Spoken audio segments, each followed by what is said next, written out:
Et si on parlait de sport? Une émission produite par Laurent Garnier avec le concours du comité départemental olympique et sportif de Haute-Garonne.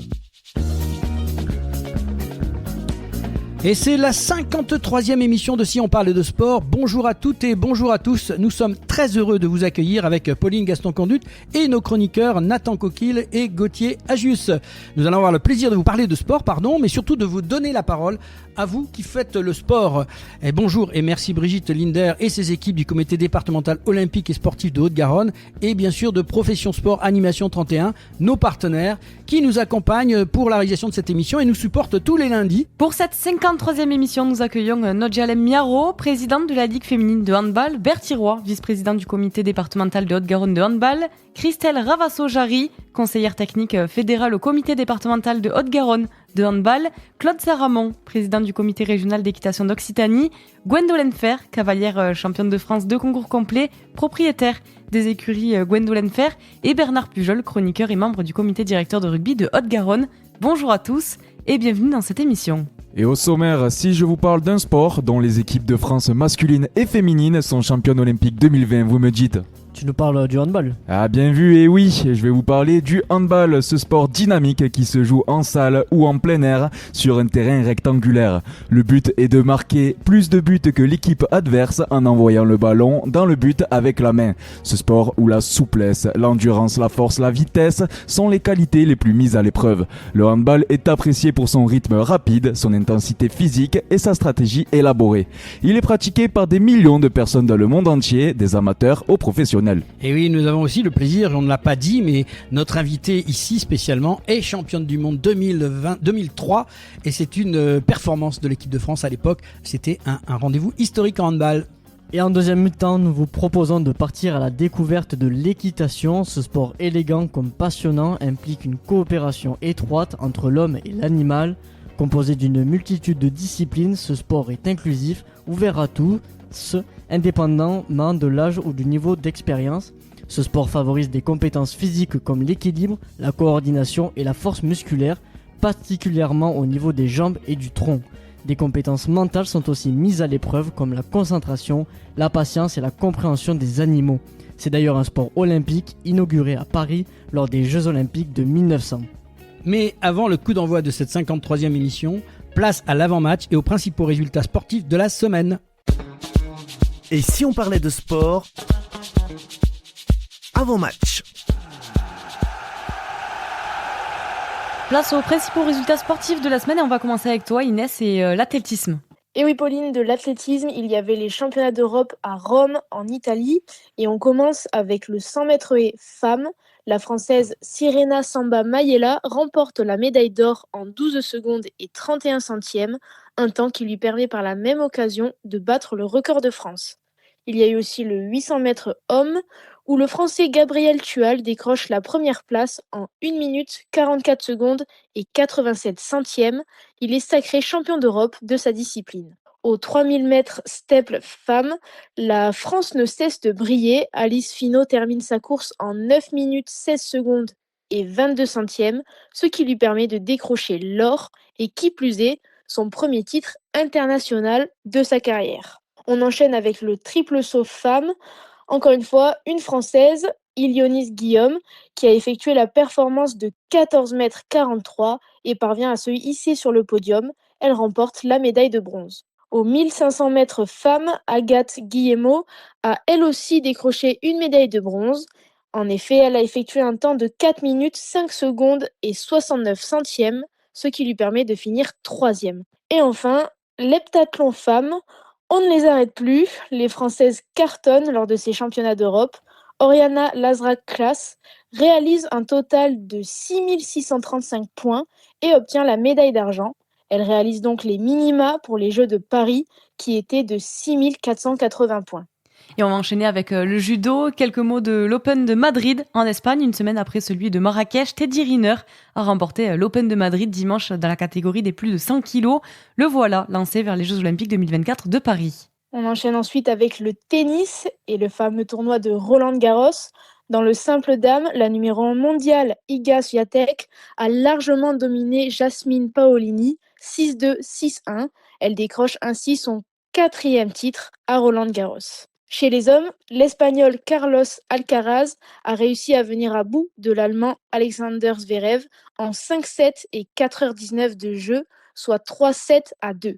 Il est sacré pour la première fois de sa carrière sur la terre battue de Roland-Garros et obtient son 3e titre du Grand Chelem. En double mix, le Français Édouard Roger Vasselin, qui a 40 ans, a remporté le premier titre du Grand Chelem de sa carrière en double mix, aux côtés de l'Allemande Laura Siegemund. Ils se sont imposés en 2 manches, 6-4, 7-5, face à l'Américaine Desiree Krausix et le Britannique Neal Skupski. En tennis fauteuil simple fille, c'est la Française Xenia Chasteau qui remporte Roland-Garros contre l'Américaine Maylee Phelps en 2-7, 6-2, 6-3. Et continuons avec le tennis de table et les WTT Contenders de Zagreb. La jeune pépite française Alexis Lebrun a remporté son premier titre en simple.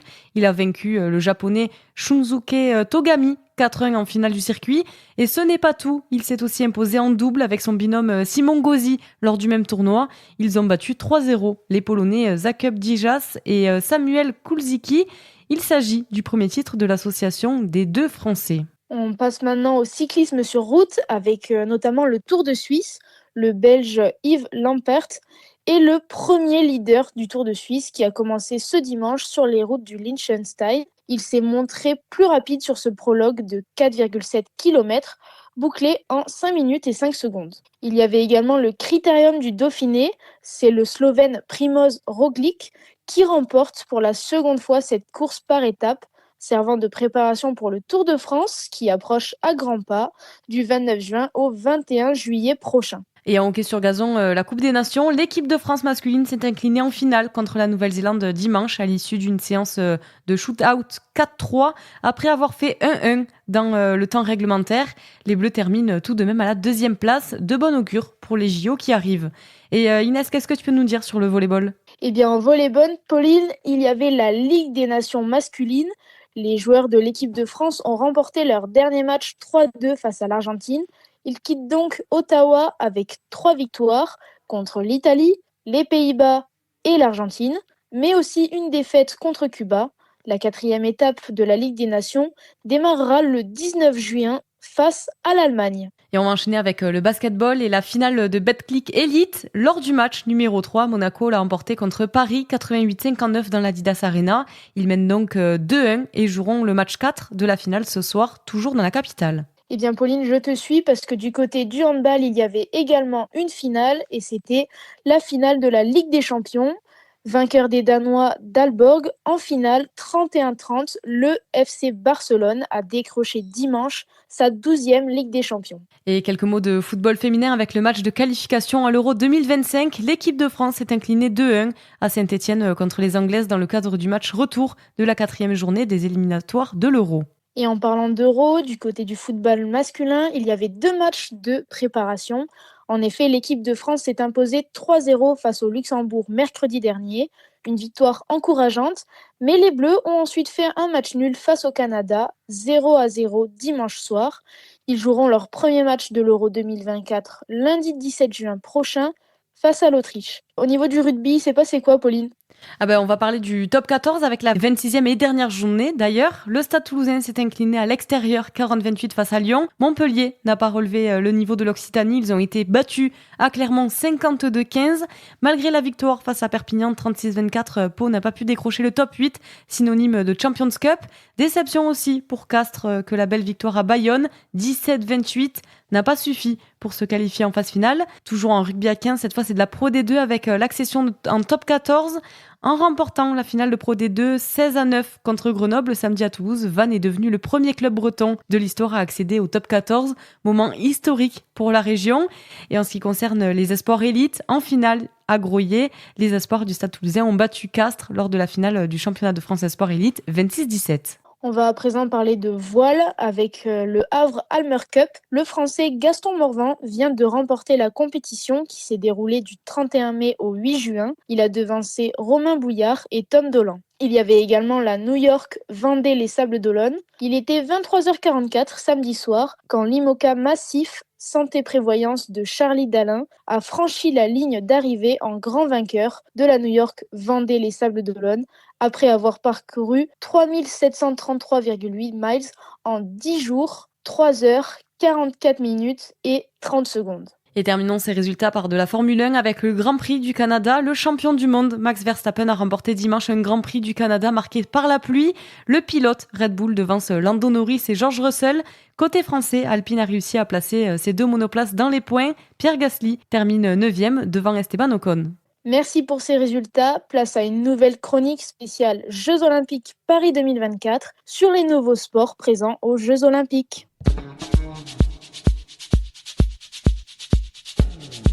Et si on parlait de sport, la chronique des Jeux Olympiques Paris 2024.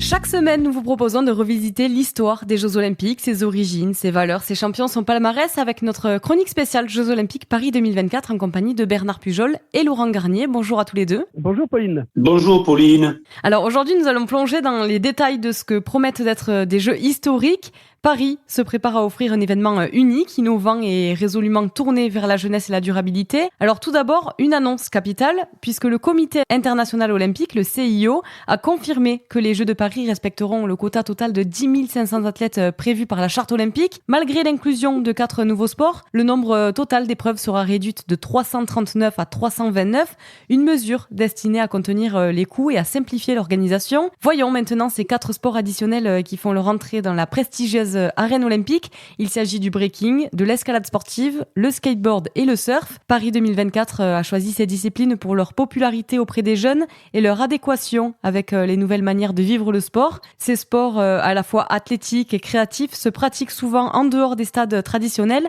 dans les environnements urbains et naturels et se partagent abondamment sur les réseaux sociaux. Bernard, qu'est-ce que tu peux nous dire sur le premier sport qui fait son entrée, c'est-à-dire le skateboard ? Oui, le skateboard, effectivement. On va commencer par un de ces 4 sports.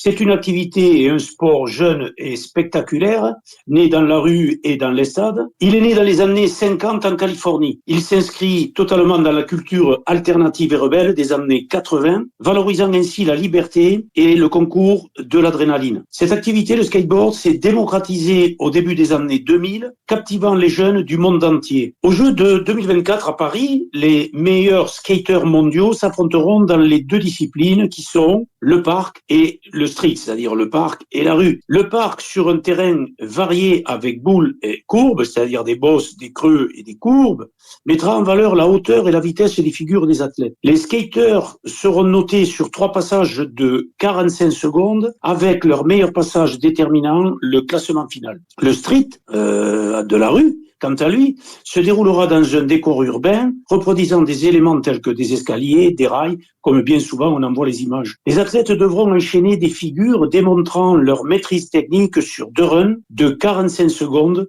et 5 figures imposées. Ces épreuves se tiendront sur la place de la Concorde, cette mythique place et magnifique place de Paris, transformée pour l'occasion en un véritable parc urbain, un cadre idéal pour célébrer ce sport dynamique et moderne. Du run, nous passons sur la vague, Laurent, si tu veux bien. Et oui, alors la vague, c'était difficile de prendre la scène pour faire des épreuves de surf.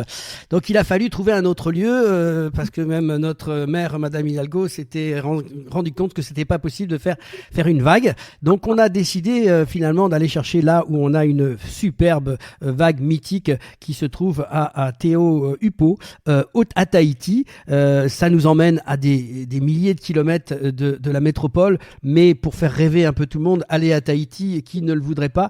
Et c'est là où on va retrouver les surfeurs en shortboard, des planches courtes et maniables qui exécuteront des manœuvres et des figures spectaculaires jugées sur la variété et la difficulté ainsi que sur la vitesse et le flow. Voilà, ça fait rêver quand on voit ces belles images souvent filmées. Eh bien, on va pouvoir assister à cette compétition de surf. Depuis les années 1920, le surf aspirait à rejoindre les Jeux Olympiques et inspiré par des figures emblématiques comme Duck Kahanamoku, athlète hawaïen, triple champion olympique de nage libre et un des pionniers du surf mondial. Ce rêve est réalisé à Tokyo en 2020 et continue à Paris 2024, qui promet des moments de pure adrénaline sur une des vagues les plus impressionnantes du globe. Je crois que ça va être aussi extraordinaire de vivre ces moments-là. Et en plus, on a des jeunes athlètes français et françaises qui vivent là-bas et qui sont prêts à nous démontrer plein de belles choses. Voilà, ça va être une forme de danse sur l'eau. Il n'y a pas de roulette en dessous comme pour le skateboard. Il y a une belle planche et là, on va avoir droit à une belle danse. Et cette danse, on va l'enchaîner avec le breaking, la danse acrobatique et battles, Pauline.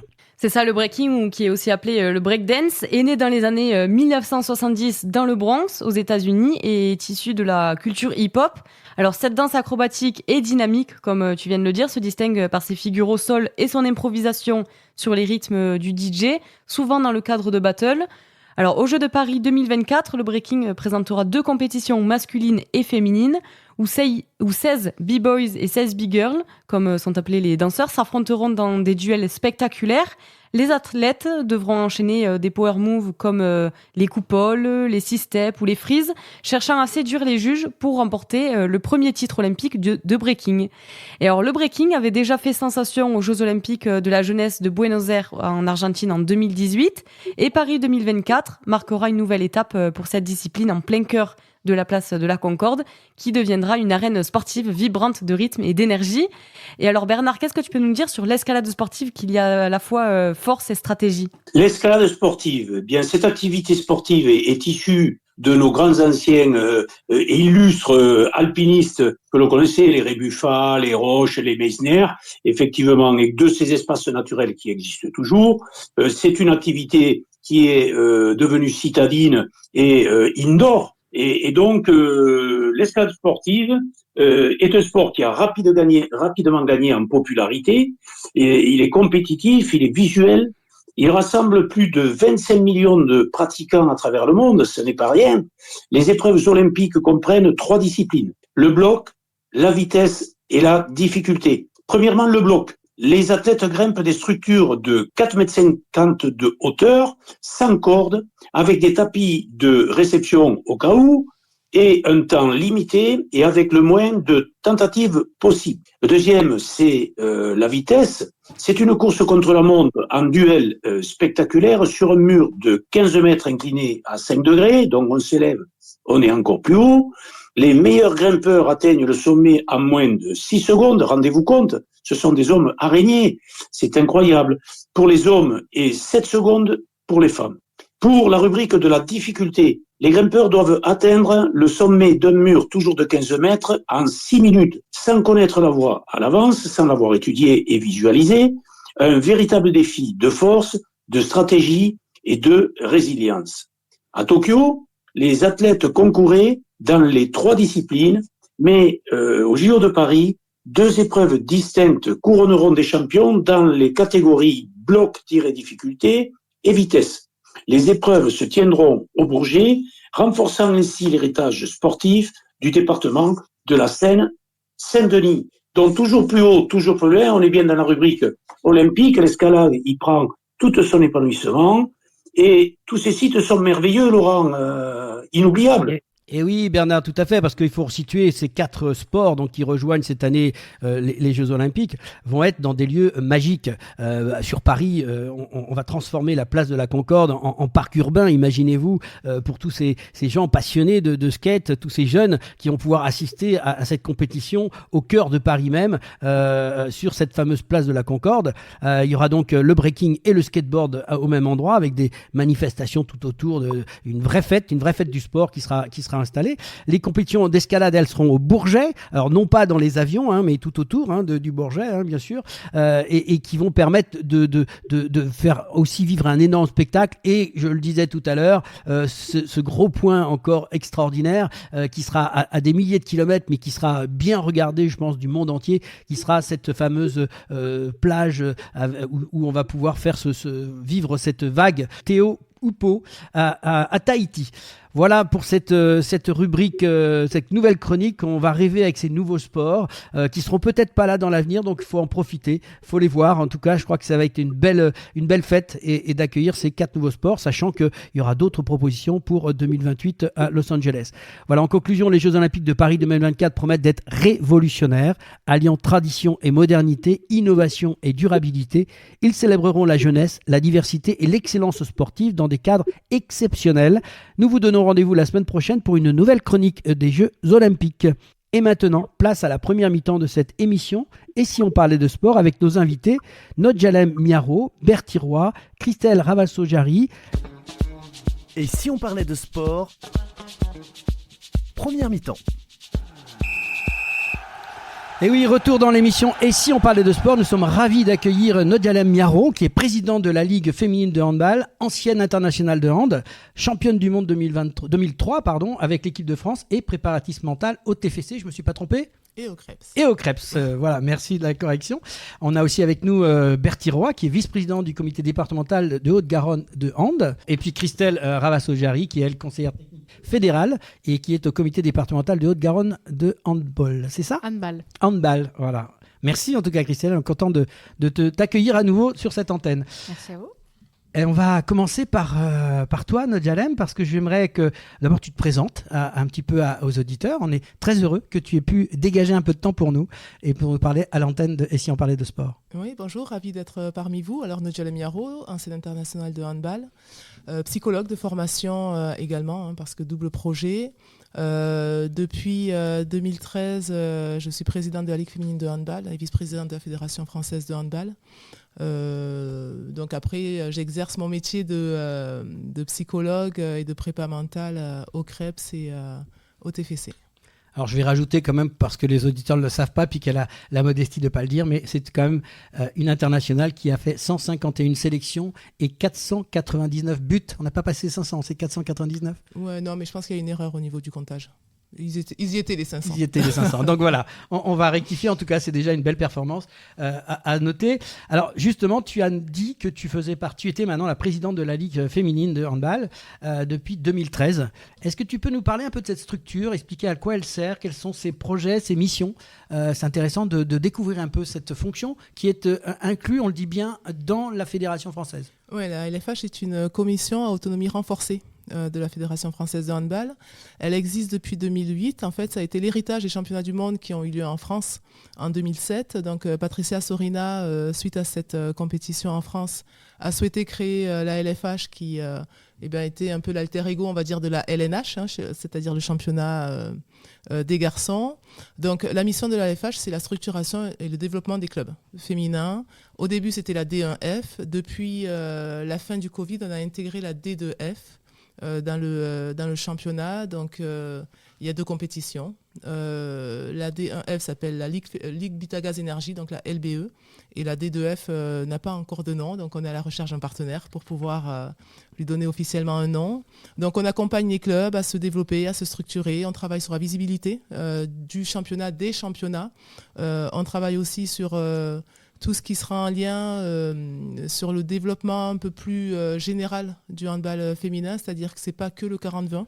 On a aussi une responsabilité sociétale, on a aussi une responsabilité d'accompagner au développement du handball féminin. Donc voilà, on est aussi sur la visibilité, de rendre visible notre sport à travers les médias. Donc là, depuis quelques mois, la fédération a créé Handball TV, donc c'est une plateforme qui permet de voir tous les handballs et puis après on est diffusé sur des chaînes locales et on a retrouvé le partenariat avec Bein. Donc voilà, c'est tous ces axes-là de réflexion que porte la LFH, accompagnée bien sûr de ces clubs de D1 et D2F. Oui, parce qu'il faut quand même dire qu'on a une belle équipe de France qui est un moteur, mais il ne faut pas oublier que derrière, effectivement, les filles, on a besoin aussi d'être soutenues et d'être aidées. Donc c'est un peu le message. On en profite pour faire passer ce message-là, on ne sait jamais, mais s'il y a des entrepreneurs qui ont envie de suivre un peu plus les filles, eh bien, allez-y, parce que c'est un sport extraordinaire. Justement, dans quelques semaines, la France va recevoir les Jeux Olympiques et Paralympiques. C'est un événement qui va faire date dans notre histoire. Nos équipes de France sont actuellement tenantes du titre, garçons et filles, qui était un exploit déjà. Où est-ce qu'on en est aujourd'hui avec les équipes de France ? Dans quel état d'esprit ils sont ? Déjà, les filles viennent juste de terminer les compétitions, donc je pense qu'elles vont récupérer, en sachant que le club de Metz a eu le Final Four ce week-end. Donc je pense une période de récupération, et puis après très vite elles vont enchaîner les stages et les compétitions, les matchs de préparation contre la Norvège.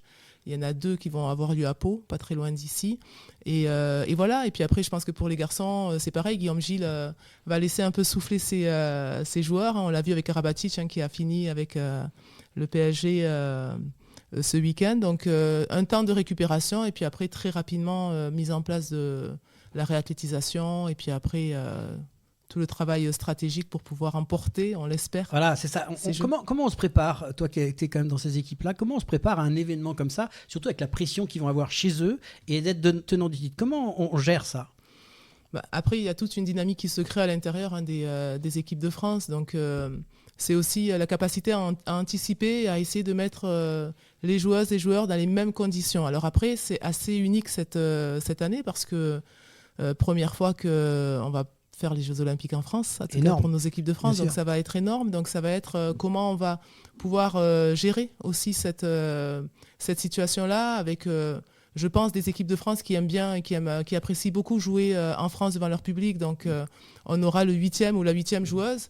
Après, ils vont se préparer en interne, en fait, avec le staff de l'équipe de France sur de la vidéo, sur de la récupération, sur la préparation physique, sur la préparation mentale. Justement, j'en en profiter pour te poser la question. Tu aurais alors parlé, tu aurais à les préparer, toi qui es dans ce domaine-là, qu'est-ce que tu pourrais leur dire aujourd'hui aux filles, parce qu'il y a un stress énorme qu'elles vont avoir sur leurs épaules, chez elles sont tenantes du titre. Qu'est-ce qu'on peut dire à ces filles-là à ce moment-là? Moi, je dirais rien à ces filles-là à ce moment-là. Je pense que ça se crée tellement à l'intérieur que ça serait un peu utopique de s'autoriser à parler de quelque chose qu'on ne vit pas de l'intérieur. Donc, je pense qu'il y a des choses qui se vivent de l'intérieur qui sont encore plus importantes. Donc, après, il y a dire une phrase bateau, une phrase standard en disant « faites attention au public », ça n'a aucun sens pour moi. Donc, je laisse la place aux personnes concernées. Donc, j'ai rien à leur dire, à part que j'aurai plaisir à les voir jouer.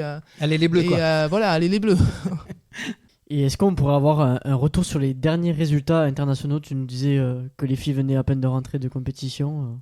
Ouais, alors ce week-end, on a eu Metz qui a joué le Final Four, donc c'est les 4 dernières, c'est la Champions League. Donc c'est les 4 dernières équipes de cette compétition. Malheureusement, elles n'ont pas réussi à passer les 2 paliers, c'est-à-dire qu'elles ont échoué sur la demi et puis après sur la petite finale. Donc elles reviennent 4e, et puis après je pense que c'est sûr que c'est une grosse déception pour ce club-là, mais si on reprend tout l'historique du club, si on reprend aussi la saison qu'elles ont faite, elles sont championnes de France, championnes de la Coupe de France, elles finissent avec le Final Four. Elles ont fait un parcours, même s'il y a la frustration à la fin, exceptionnel. Donc ça fait plusieurs années maintenant que Metz fait ce Final Four. Avant, l'objectif, c'était de se qualifier. Donc là, ça y est, maintenant, c'est de l'acquis.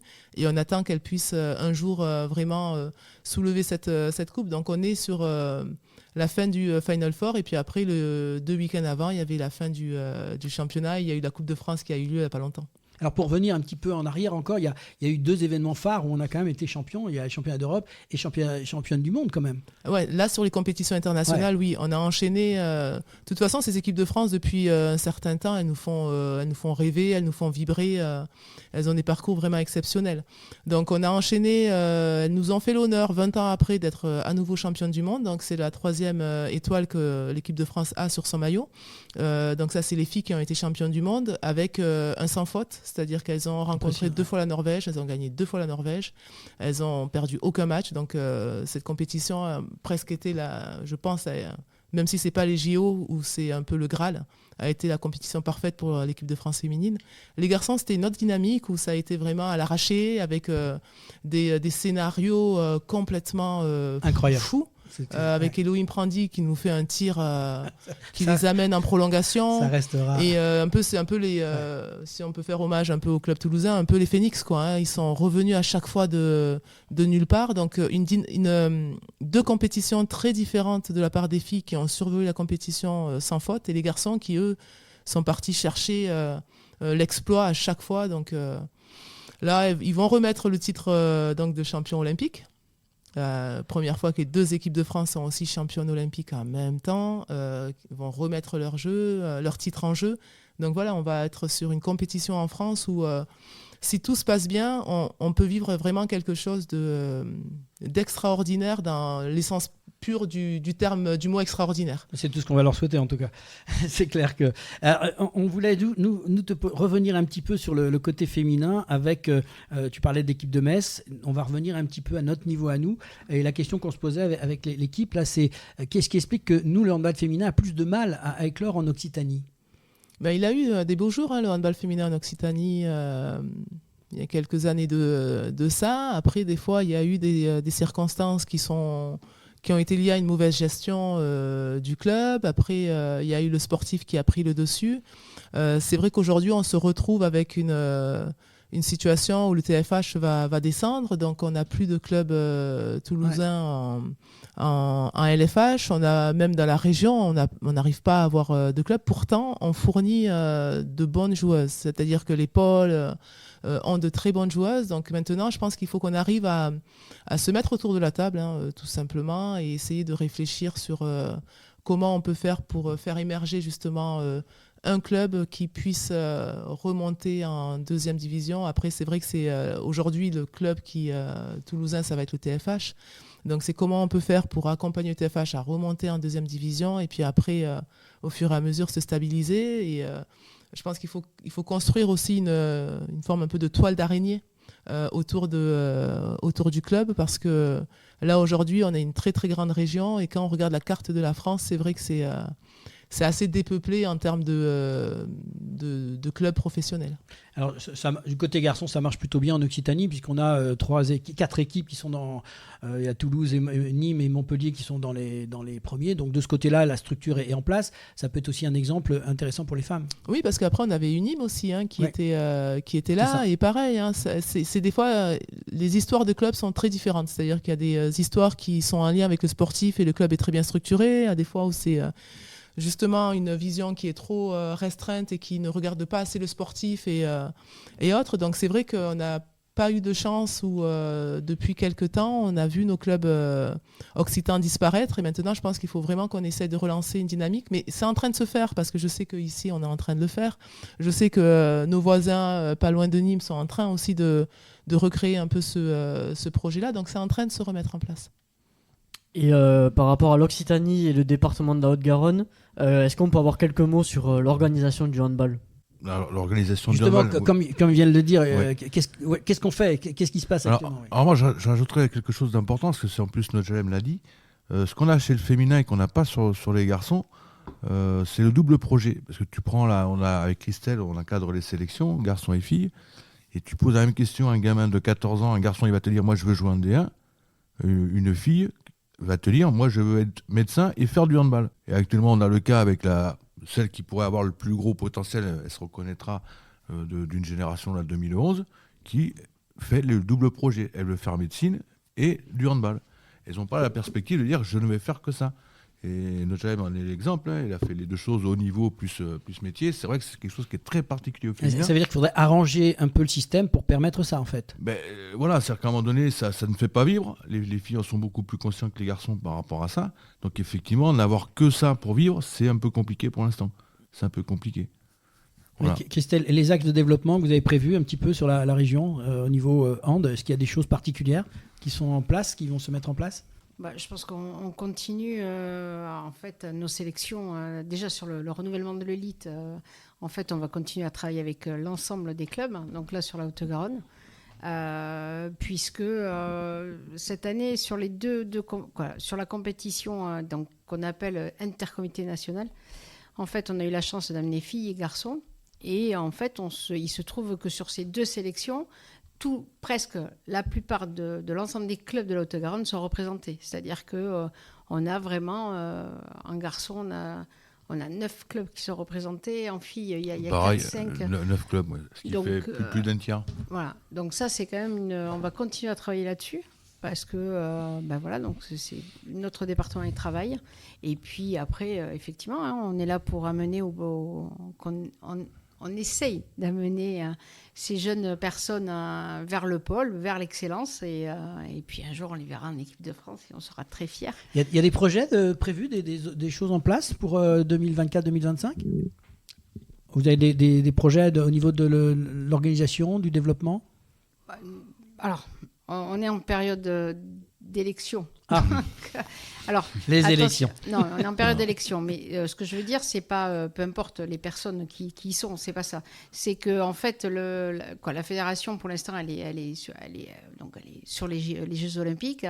Ensuite, il y aura des élections, et à partir de là, en fonction des retombées, de ce qui va se passer aux Jeux Olympiques, il va y avoir des choses mises en place. Ça peut être déterminant aussi. Bien sûr. C'est une dynamique qui aide. Oui. Peu importe, je pense qu'à chaque fois, on a mis des choses en place après les Jeux Olympiques. Je pense que ce qu'on a su faire, c'est que avec l'ensemble des médailles que nous avons grâce à nos 2 équipes de France, on a des jeunes gens qui veulent faire du handball. Et donc, on essaye vraiment de mettre en place auprès de nos clubs de dire, l'année prochaine, vous allez avoir 30 enfants, comment on va les faire travailler, comment on va prendre du plaisir. Donc, on essaye vraiment de mettre tout ça en place pour que les clubs puissent accueillir ces jeunes joueurs ou jeunes joueuses au mieux et avec les compétences qu'on peut leur amener et qui leur amèneront. Une question qui s'adresse un peu à tous les trois, mais justement, tu parlais de ça tout à l'heure, mais quel conseil on va donner à des jeunes qui, aujourd'hui, voudraient faire du handball ? Comment on peut les attirer ? Qu'est-ce que vous pouvez leur proposer ? Quel conseil ? Mais si tu veux, c'est d'aller voir le club, déjà voir si un club là où tu habites, et tous les clubs proposent la gratuité, si tu veux, d'essayer 2-3 entraînements pour se mettre en place, pour voir si ça leur plaît ou pas, quoi. Après, ça vient souvent avec des copains, c'est le vecteur le plus facile. On revient aussi, nous, dans les écoles de plus en plus avec le H4, ce qu'on appelle le H4, le Handa 4, qui est typique du scolaire. C'est quoi ? Tu peux nous en parler un petit peu, ça Bien sûr, alors ça a été lancé un petit par les profs de gym au départ, enfin par un prof de gym en particulier qui était à la Fédé, et qui, vu le surnombre actuellement dans les classes, puis tu te rappelles, nous à l'époque c'était pas mixte le sport, tu avais les garçons d'un côté et les filles de l'autre, donc on ne faisait pas forcément les mêmes choses en même temps. Là, tu reçois une classe avec de la mixité, avec de tout, effectivement, pour faire l'activité collective, c'était compliqué. Donc ils ont inventé effectivement le Handa 4 où tu as 4 joueurs sur le terrain, où il n'y a pas de contact, les contacts sont interdits, et après tu appliques les règles du handball. Donc c'est vrai que ça peut être autonome. C'est ludique, rapide à monter, quoi. C'est un peu ce qu'a fait le basket avec le basket à 3, où effectivement à un moment donné, les règles sont tellement simples que tu n'as pas besoin forcément d'avoir à l'adulte en permanence pour contrôler le jeu, quoi. Alors, une dernière question que je verrai avec toi, surtout un sujet qui nous a concernés, puisqu'on vous a soutenu par rapport à ça, par rapport à ce travail qui est fait par rapport à la violence, justement. Alors, par rapport à l'association, donc Respecter mon sport qu'on a mis en place, effectivement, elle est d'autant plus d'actualité que la seule chose qu'on retient actuellement dans le sport, c'est plus les performances, c'est le petit incident qui existait il y a longtemps, mais qui prend des proportions parce que c'est la surenchère. C'est qui va se faire remarquer le plus par rapport à des violences. Et c'est confronté garçon-fille aussi des deux côtés. Ça marche, ce problème-là, on le constate aussi côté féminin, ce genre de choses dans les stades, dans les. C'est surtout le phénomène de groupe qui fait qu'à un moment donné, si tu veux, quand il y a les copains, les copines, on va se mettre après l'arbitre, on va se mettre après un joueur ou une joueuse en particulier. C'est le phénomène de groupe. Maintenant, effectivement, les incivilités, elles sont pour l'instant au niveau du hand, elles sont verbales, mais elles ne sont pas acceptables. Mais bon, il ne faut pas qu'on aille au-dessus, quoi. Il y en a aussi chez les filles, peut-être moins. Après, je pense que les clubs professionnels sont, même s'il y en a, il ne faut pas le nier, sont mieux organisés pour pouvoir se préserver de ça. Après, moi, là, j'ai une pensée pour les femmes arbitres. Elles sont victimes de violences parce que propos misogynes, propos sexistes, propos qui remet en question la légitimité d'une femme à avoir de l'autorité, à poser un cadre à des hommes. Donc les joueurs, les entraîneurs, le public, c'est quelque chose qui est compliqué. Donc c'est vrai qu'on a une politique zéro violence. Donc on essaye de mettre en place un dispositif pour éviter justement qu'il y ait ces violences-là. Mais je pense qu'il y a un travail de prévention aussi à faire en amont qui va être essentiel. Donc toutes les actions qui sont menées dans les clubs, que ce soit les clubs professionnels, les clubs amateurs, les parents aussi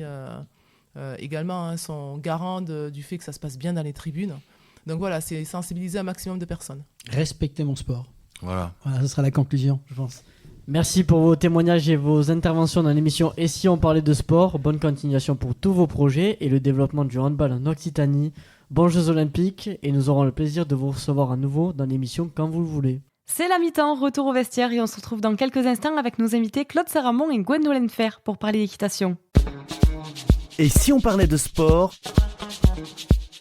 mi-temps.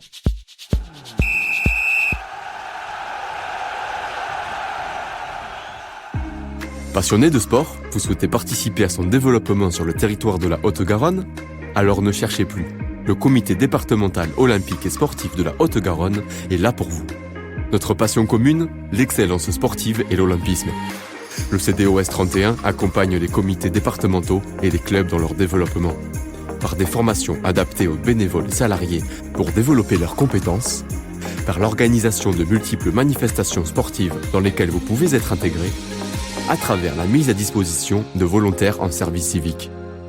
Alors contactez le comité départemental olympique et sportif de la Haute-Garonne dès maintenant par mail contact@cdos31.org ou au 05 62 24 19 02. Ensemble, faisons briller la Haute-Garonne à travers le sport. Et si on parlait de sport,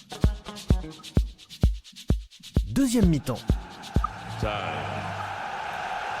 Et oui, retour dans l'émission Et si on parlait de sport, nous sommes ravis d'accueillir Claude Saramon qui est président du comité régional d'équitation d'Occitanie et Gwendolen Fer qui est cavalière, championne de France de concours complet, propriétaire des écuries des Warnes et aussi au comité directeur de la Fédération française d'équitation. Bonjour à tous les deux et merci d'avoir accepté notre invitation. On a tout d'abord quelques mots. Bonjour. Bonjour à tous les deux. Voilà. Bonjour à tous. Ne soyez pas timides, on vous écoute.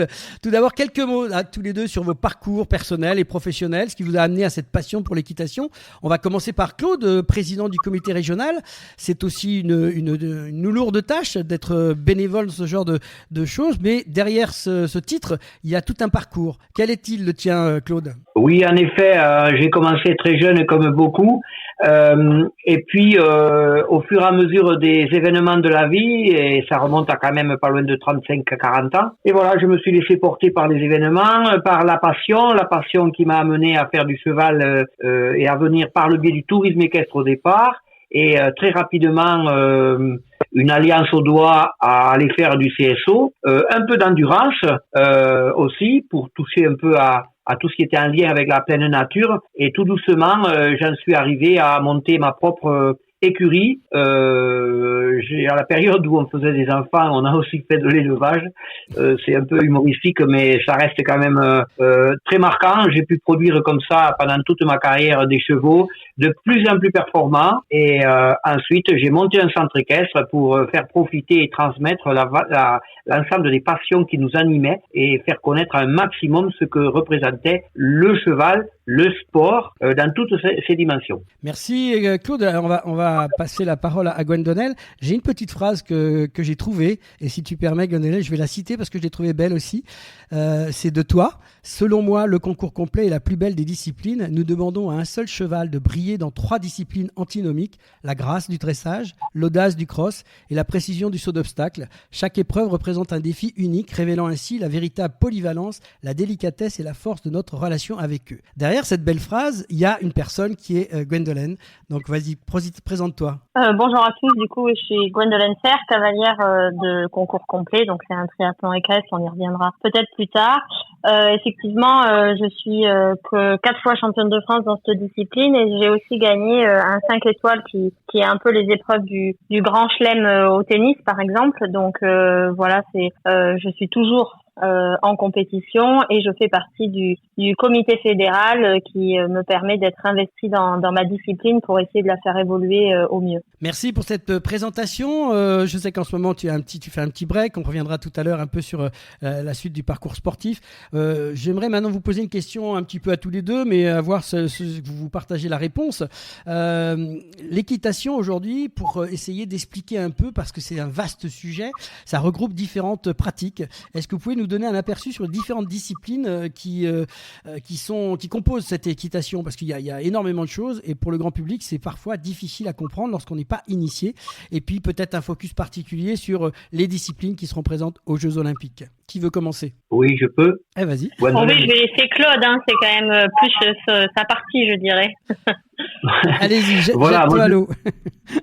Effectivement, je me jette à l'eau, sachant que l'équitation, effectivement, se décline au niveau national de 34 manières différentes et au niveau chez nous en Occitanie de 17 à 18 suivant ce qu'on considère disciplines différentes. Et ça va de l'attelage qui se décline elle-même en différentes disciplines. On a l'attelage de tradition avec l'attelage de compétition ou l'attelage de loisir. Donc ça dit bien qu'on a une discipline qui touche au sport, au loisir, à la culture, etc. On a des disciplines comme le tir à l'arc à cheval, on a du tourisme équestre, on l'a dit tout à l'heure, on a du trek, on a qui sont des techniques de randonnée équestre, de compétition, on a du horseball, qui sont des épreuves par équipe. Du football à cheval, quoi. Bref. C'est du football à cheval. Oui. C'est ça. C'est ça, ou du hand, c'est un peu, c'est difficile à comparer avec d'autres sports parce qu'il y a le cheval. C'est des gros ballons, c'est ça? De mémoire, j'avais. C'est des ballons avec des anses. D'accord. Des anses un ballon qui permet d'être rattrapé quand il tombe au sol, à cheval. D'accord. Donc, il nécessite une compétence et une performance sportive des cavaliers phénoménale et dans lequel l'Occitanie brille aussi. On en parlera tout à l'heure sans doute. Mais c'est pas les seuls. On a ce qu'on appelle l'équifile, qui est une approche qui permet aux cavaliers qui n'ont pas une intention d'aller, qui sont pas au niveau de pratiquer du sport intensif, qui leur permet de découvrir la manipulation du cheval, l'utilisation du cheval dans toutes ses dimensions. Et tout ça a pour vocation de créer un couple avec des émotions. Le cheval, c'est un être vivant. Donc forcément, il faut arriver à comprendre la manière avec laquelle on obtient de lui le maximum avec le minimum de contraintes. Si on veut gagner, et Gwendolen en parlera sans doute beaucoup mieux que moi, mais il y a un lien très fin et très étroit qui fait la différence entre le très grand champion et celui qui reste un peu en dessous ou voire en dehors de la malchance, parce que là, même en compétition, nous aussi en équitation, quelquefois, oui, non, on fait pas exprès. Est-ce que tu peux nous donner un petit focus sur les fameuses disciplines qui nous intéressent plus précisément avec les Jeux Olympiques qui arrivent, sur les disciplines olympiques, celles qui vont se disputer? On a effectivement 3 disciplines. La plus importante en nombre de pratiquants, c'est le CSO, le concours de saut d'obstacle, qui consiste à franchir 13 à 14 ou 15 obstacles différents, avec pour finalité que le couple aille au bout dans un temps le plus rapide possible et dans des meilleures conditions possibles. Et voilà comment on peut avoir une dimension assez spectaculaire de cette discipline-là. On a du dressage aussi où justement on a un peu moins de pratiquants mais beaucoup de compétences nécessaires. Le dressage, c'est un peu la mère de toutes les disciplines. C'est ce qu'on appelle c'est ce qui est nécessaire pour créer la relation fine et étroite entre le cheval. Alors dressage est un mot un peu dur de nos jours, mais en réalité c'est l'occasion pour de créer une relation fusionnelle entre le cavalier et le cheval, une relation de complicité telle que, comme tel le centaure, le cavalier pense quelque chose et le cheval l'exécute. Ça, c'est le fin du fin. Là, on pense souvent à ces belles images de Saumur. Souvent, quand on pense dressage, oui. on a ces images qui nous viennent souvent de ce qui se passe à Saumur, ce grand centre d'équitation. Et après, on a évidemment oui, tout à fait, Laurent. Après, on a le concours complet qui, comme l'a dit Gwendolen, et je ferai pas l'inverse, je dirai pas l'inverse. On a ce concours qui regroupe justement des épreuves de dressage, des épreuves de concours de saut d'obstacle et ensuite une épreuve d'obstacle à l'extérieur, ce qu'on appelle un cross, qui permet en réalité de produire des hommes de chevaux d'une qualité, c'est une des rares disciplines assez complètes pour générer des compétences d'hommes de cheval ou de femmes de cheval, sachant que l'équitation est la discipline qui en France est pratiquée par 80% de nos cavaliers sont des cavalières. Oui. Et c'est la seule épreuve, une des rares épreuves, et c'est pas tout à fait la seule, il y en a une autre, mais où les hommes et les femmes sont sur les mêmes types d'épreuves. Et ça, c'est assez intéressant. Alors tu fais la liaison là intéressant justement avec sur ces disciplines-là. On peut les retrouver d'ailleurs sur vos sites. Elles sont très très bien illustrées. Donc les personnes qui le souhaitent peuvent le faire. Moi j'aimerais qu'on enchaîne justement maintenant sur la partie un peu sportive. Et là je vais m'adresser à Gwendolen, sur les circuits sportifs pour qu'on comprenne un peu ces compétitions. On en a abordé un petit peu hors antenne tout à l'heure, mais et bien évidemment tu vas me parler plus particulièrement de ce que tu aimes bien, c'est-à-dire le concours complet. Mais tu peux peut-être élargir un peu la réflexion sur les circuits qui sont on peut peut-être les rapprocher de ce qui se fait dans d'autres disciplines. Je pense au tennis, ou je pense à la voile ou en Formule 1 carrément, des grands circuits tout au long de l'année. Oui, effectivement. Donc pour revenir aussi quand même sur le concours complet qui est du coup ma discipline que je pratique. C'est un triathlon équestre et qu'il faut souligner du coup que donc nous faisons les 3 épreuves mais avec le même cheval. C'est ça aussi la difficulté et toute la beauté de notre sport, c'est ce que on peut arriver à faire à un cheval sur des épreuves qui sont complètement antinomiques finalement, parce que le dressage peut se rapprocher un peu du patinage artistique ou du danseur étoile, je dirais, par rapport à la finesse dont parlait Claude.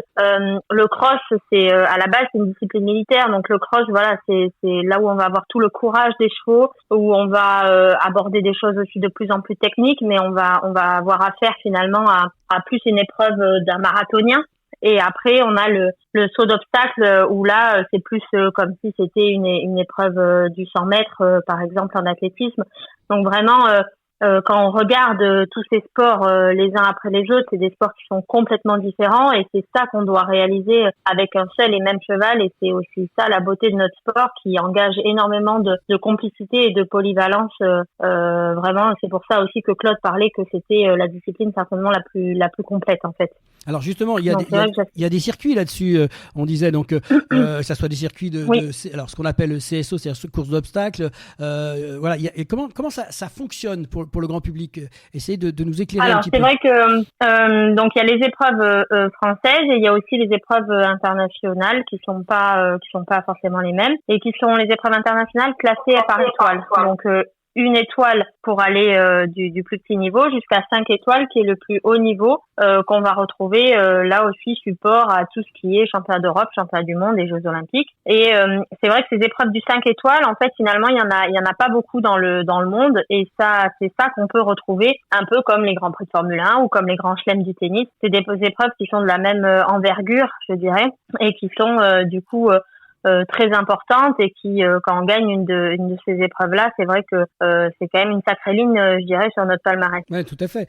Alors il y a ça, et donc ça existe. Je lisais comme ça rapidement. Il y a les Longing Masters, il y a l'Event Rider Master qui a l'air d'être le circuit du concours complet le plus important pour des personnes comme toi. Alors pas vraiment. Les Longines en CSO, oui. L'Event Rider Master, c'est encore autre chose. Ça, c'est plus un autre circuit. C'est vraiment les 5 étoiles. C'est un circuit à part. Nous, en concours complet, il y a que 7 étapes dans le monde. D'accord. Dont une seule en France, qui est située dans le sud de la France, qui est située à Pau. D'accord. Que du coup, j'ai déjà gagné une fois en 2017. Et après, il y en a une en Allemagne, 2 en Angleterre, 2 aux États-Unis, une en Australie.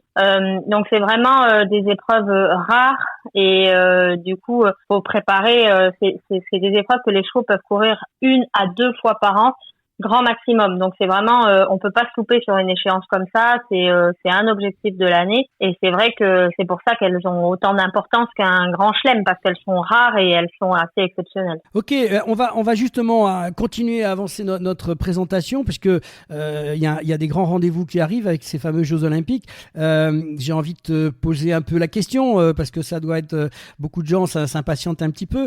Est-ce qu'on a des idées de qualifiés déjà chez nous? Est-ce qu'il y a des qualifiés de la Ligue Occitanie et potentiellement pour les Jeux olympiques? Alors c'est vrai que non, il y en a pas de la Ligue Occitanie. Moi, j'ai été présélectionnée sur les 3 dernières Olympiades dans ma discipline. Cette année, j'ai fait le choix de privilégier la maternité, même si les JO étaient en France. C'est vrai que forcément, quand on est sportive et qu'on commence à avoir un peu d'âge, parce que j'ai 38 ans, il y a un moment où on est à un tournant, on doit faire des choix. Donc c'est ça que j'ai fait cette année. Et après, je repartirai moi sur 2025, mais c'est vrai que du coup en Occitanie, que ce soit en dressage ou en saut d'obstacle, les cavaliers sont plus région Pays de la Loire. Ça n'empêche que l'Occitanie est quand même un vrai foyer de cavaliers, puisque dans les épreuves jeunes, que ce soit les juniors, les jeunes cavaliers, il y a beaucoup de représentants d'Occitanie dans les championnats d'Europe. D'accord. Claude, tu avais quelque chose à dire ? Oui, vas-y, je t'écoute. Oui, j'aurais bien voulu compléter les propos de Gwendolen pour juste indiquer que, par exemple, en dressage, dans les meilleurs cavaliers français, on trouve à la 30e, 43e et même 34e place, par exemple, des dresseurs. D'accord, on trouve Livia, Gallego, on trouve, ils sont que 3 dans cette liste-là des meilleurs que j'ai moi. On en a, il faut dire qu'ils sont pas forcément aussi nombreux que les cavaliers de CSO. Cependant, dans les CSO, j'en ai une dizaine aujourd'hui. J'ai Jeanne Sadran, qui est 5e. J'ai Harold Boissé, j'ai Aurélien Leroy, etc. Je peux pas les citer tous, je vais faire des jaloux sans doute, mais voilà, j'ai Lou Faved aussi, le Brice de Grujon, etc. Tout ça, c'est des cavaliers de chez nous. Et par contre, en complet, j'en ai quand même une trentaine. Même si cette discipline ne regroupe pas autant de cavaliers qu'on peut, et loin de là, qu'en CSO, on a quand même une proportion de champions, de cavaliers de haut niveau, des meilleurs cavaliers français, qui sont vraiment très, très nombreux. Et on a Louis Séchal, pour ne parler que de lui, qui est à la 16e place dans le classement, etc., qui vient du Gers, qui est pas de très loin. Même si aujourd'hui, ils vont concourir un peu loin, parce que dans leur parcours, pour monter à haut niveau, pour être entraînés, et souvent, ils sont obligés de déménager et d'aller ailleurs, quoi. On a en endurance aussi, un dernier point, là, on a un très, très bon cavalier chez nous, qui est 2e, qui est Thomas Philippe pour son prénom. Voilà, qui fait de l'endurance dans la catégorie des majors. Voilà, on a beau avoir des seniors, des majors, on a des cavaliers de tout niveau, les juniors, les jeunes cavaliers, etc. Tout ça crée une pépinière. Notre secteur, notre Occitanie, c'est vraiment une pépinière de gens qui cherchent à se dépasser, à donner le meilleur d'eux-mêmes et d'obtenir de leurs chevaux une complicité et le meilleur d'eux-mêmes. Merci. Justement, alors la petite question qui me permet de faire la liaison, c'est comment s'est organisée finalement l'équitation en Occitanie, sachant que voilà, il y a 2-3 questions à suivre derrière que j'aimerais qu'on développe ensemble. Je peux commencer et puis Gwendolen, tu continueras si tu peux. Nous, on a une fédération française qui coordonne un peu l'ensemble du travail qui est en lien avec le ministère des Sports, etc.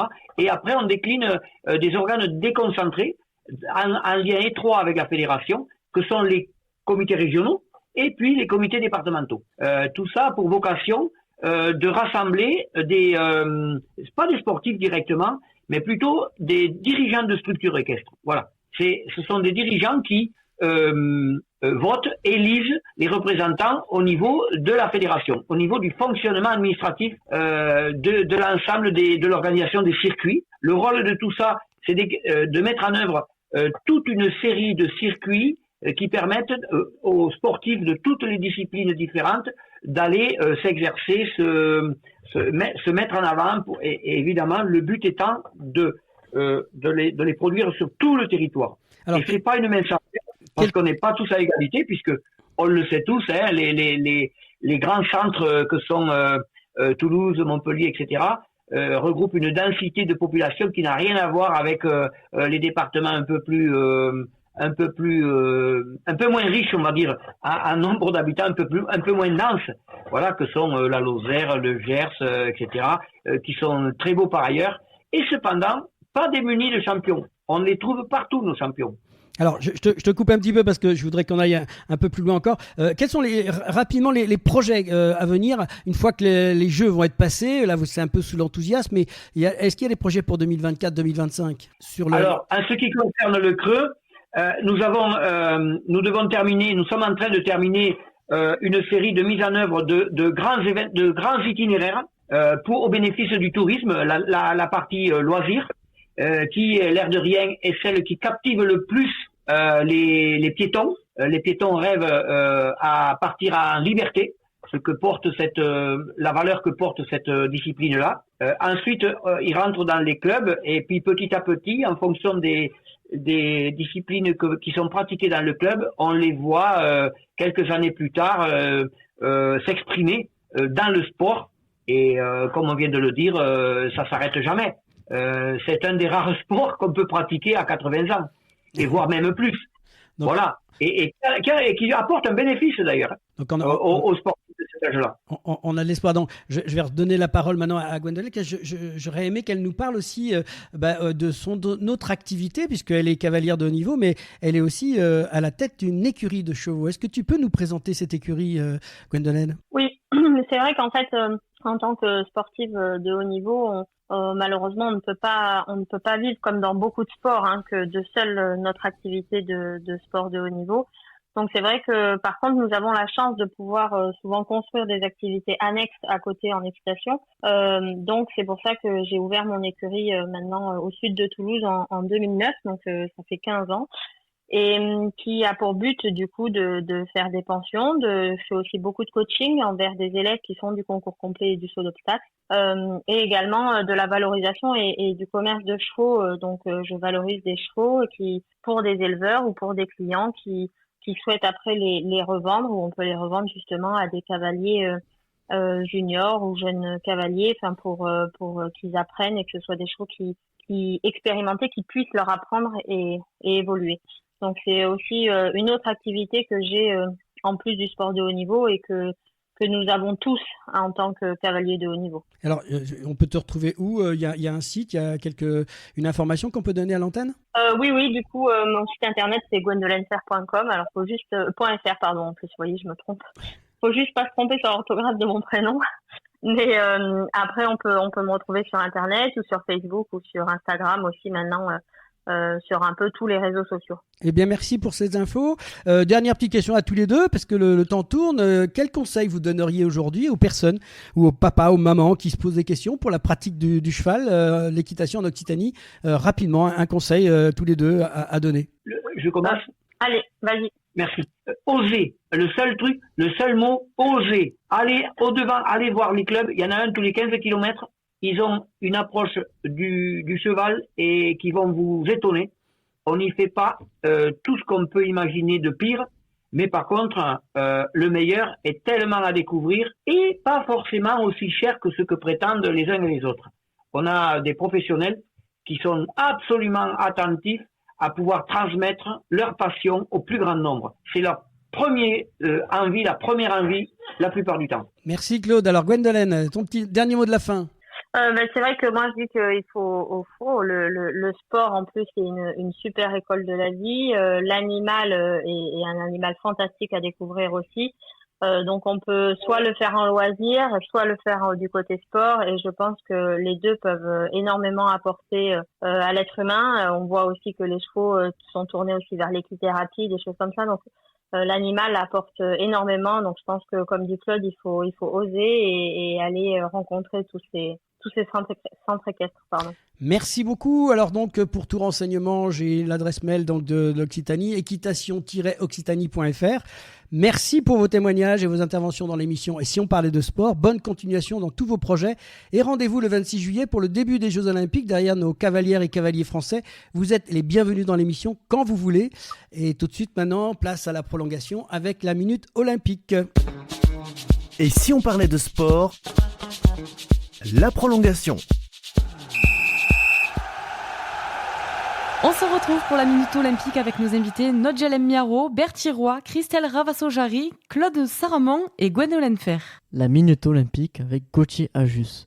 À 45 jours de l'ouverture des Jeux Olympiques, retour sur un fait marquant depuis la création des Jeux Olympiques modernes. C'est la partie pour la Minute Olympique. Cap sur les Jeux Olympiques de Tokyo et un succès historique de l'équipe de France féminine de handball. Vice-championne du monde à Rio, les handballeuses tricolores avaient soif de revanche, voulant plus que tout aller quérir une toute première médaille olympique. En finale du tournoi, elles sont opposées, comme en 2016, aux sportifs du comité olympique russe qui les avaient battues en phase de groupe. Au lendemain de la victoire des hommes, les Bleus sont allés chercher le Graal, s'imposant à l'issue d'un match parfaitement maîtrisé sur le score de 30-25. Il s'agit d'un succès historique, tout comme ce doublé en or pour le handball français. C'est la fin du match et de cette 53e émission. Retour au vestiaire pour les grands rendez-vous à venir et le programme de la semaine prochaine. Et si on parlait de sport? Fin du match. C'est la fin du match de cette 53e émission avec les grands rendez-vous de la semaine dans l'agenda sportif. Et on débute du 9 au 16 juin avec du cyclisme sur route et notamment le Tour de Suisse. Du 10 au 19 juin, du tir sportif avec la Coupe du Monde Shotgun à Lonato en Italie. Et du 10 au 23 juin, de la natation avec les championnats d'Europe à Belgrade, en Serbie. On continue du 13 au 16 juin avec du golf et l'US Open à La Joya aux États-Unis. On poursuit du 14 au 16 juin avec de l'aviron et notamment la Coupe du Monde à Poznan, en Pologne. Du 14 au 23 juin, vous pouvez retrouver du triathlon avec les championnats d'Europe à Coimbra, au Portugal. Et du 14 au 26 juin, la fameuse compétition de football, le début des championnats d'Europe des nations en Allemagne avec un match d'ouverture Allemagne-Écosse. Le 15 juin, vous pouvez retrouver du rugby avec le top 14 et le match de barrage avec Toulon-La Rochelle. Du 15 au 16 juin, pour les amateurs de sensations, la motocross et les championnats du monde dames, le GP d'Italie et MXGP pour les hommes. Le 16 juin, il y aura de la MotoGP avec le Grand Prix du Kazakhstan ainsi que du rugby avec à nouveau le top 14 et le deuxième match de barrage entre Bordeaux-Bègles et le Racing 92. Et le 17 juin, football, on parle encore de l'Euro 2024, mais cette fois-ci on parle de la France car ce sera leur premier match, Autriche contre France. Continuons avec le 18 juin du beach handball et les championnats du monde femmes et hommes à Fuzhou en Chine. Du 18 au 24 juin, de l'escrime avec les championnats d'Europe à Bâle en Suisse. Et pour terminer cet agenda, du 20 au 23 juin, vous pourrez suivre du cyclisme sur route avec les championnats de France femmes et hommes. Et au programme de la semaine prochaine, en plein Euro 2024, nous aborderons évidemment le football. Réputé pour sa simplicité et son accessibilité, le football a une portée universelle, rassemblant des millions de fans et de joueurs de tout âge et de toute origine. L'année 2024 promet d'être exceptionnelle pour le football avec deux événements majeurs, l'Euro 2024 et les Jeux Olympiques de Paris 2024. L'Euro 2024 qui se tient en Allemagne réunit les meilleures équipes nationales européennes dans une compétition intense pour couronner le champion d'Europe. En parallèle, les Jeux Olympiques de Paris 2024 offriront une vitrine internationale pour le football avec des équipes U23 renforcées par quelques joueurs expérimentés. Le tournoi olympique de football est unique, mêlant tradition et innovation et promet des moments mémorables pour les amateurs du ballon rond. Nous reviendrons aussi sur l'actualité de ce qui se passe en Occitanie avec nos invités. Mais pour aller plus loin, écoutez l'émission de la semaine prochaine. Et en deuxième mi-temps, place à la petite reine, ou si vous préférez au cyclisme, sport populaire pratiqué à la fois comme loisir et compétition. Nous évoquerons les différentes disciplines comme le cyclisme sur route, le cyclisme sur piste, le cyclocross, le BMX et le VTT. Nous vous proposerons un petit détour vers le Tour de France à quelques semaines de son grand départ à Florence-Émilie-Romagne en Italie le 29 juin prochain. Organisée chaque année en juillet, cette course emblématique attire les meilleurs cyclistes du monde entier. Elle se compose de 21 étapes couvrant environ 3500 km. Nous vous parlerons aussi des épreuves de cyclisme aux Jeux Olympiques de Paris 2024 pour conclure sur un tour d'horizon de ce sport en Occitanie. Pour en savoir plus, retrouvez-nous la semaine prochaine. Merci à Nodjalem Miaro, Bertie Roy, Christelle Ravasso-Jarry, Claude Saramon, Gwendolen Fer et Bernard Pujol pour votre participation dans l'émission Et si on parlait de sport. C'est la 53e émission de Et si on parlait de sport. Merci à tous les internautes qui nous suivent de plus en plus nombreux. Continuez à nous écouter, à partager sur les réseaux et vous abonner à notre chaîne YouTube Et si on parlait de sport. Un grand merci à nos partenaires, le comité départemental olympique et sportif de Haute-Garonne ainsi que Profession Sport Animation 31 pour leur contribution précieuse à la réalisation de cette émission. Merci à l'équipe technique pour le formidable travail qu'elle réalise chaque semaine pour produire cette émission. À Sébastien Couratin, notre partenaire informatique Semper Connect, pour l'ensemble du suivi réseau informatique, plateforme podcast, site internet et ses conseils avisés. Merci à François Guillou pour son apport musical à la Minute Olympique. Merci à Nathan Coquille, Gauthier Ajus et Inès Wifi pour la préparation de cette émission. Et merci à Pauline Gaston-Conduite, journaliste et co-animatrice de l'émission, pour son aide précieuse à la préparation et à la réalisation de l'émission, ainsi qu'à Laurent, notre fameux producteur de l'émission. Et on se retrouve la semaine prochaine pour une nouvelle aventure de « Et si on parlait de sport ?»